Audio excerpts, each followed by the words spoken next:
I mean, well, that was a Because right now you're still married. Yeah, and happily so. And like, yeah, I feel like when we overcame and got through all that, like went through that whole breakthrough, it was like, holy crap, like we just went through all that, and it's almost like more empowering. Like it makes you stronger, right? Like it's much easier to say quit, let's divorce, and let's be done.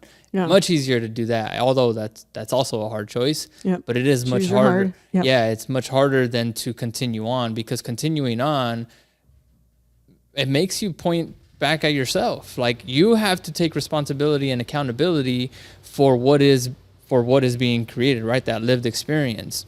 And Yep. for most people, they don't want to do that. They don't want to say that, oh, something is, it's me that is like forcing sex or whatever. Like it's so hard to kill the ego, like Yeah. for the ego to completely dissolve and take accountability and ownership for what is being created.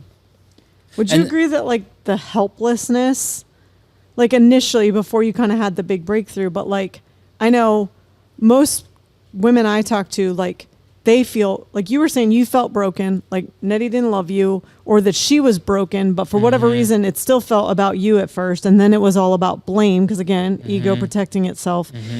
But I feel like both people in the relationship typically feel broken. They typically feel unwanted and not good enough.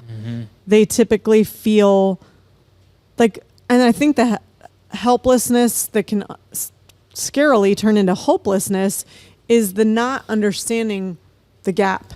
Never mind, can we possibly close it, bridge it, whatever. It's like they don't even know why they're not connecting better. The men don't know what else to do differently. The women don't really know what else to do differently. They might know they don't love sex, but they haven't necessarily figured out how to enjoy it or why to enjoy it or what would make it enjoyable. And all of that takes effort. It takes work to connect. It takes work to figure out what you like. Yeah. It takes effort to figure out what you like. It takes effort to overcome. We could do a whole other thing on shame. Yeah. Everything that's ever created any ounce of shame in your whole life is going to show up in the bedroom. Yeah. Everything that's ever created any ounce of guilt or embarrassment is going to show up in the bedroom.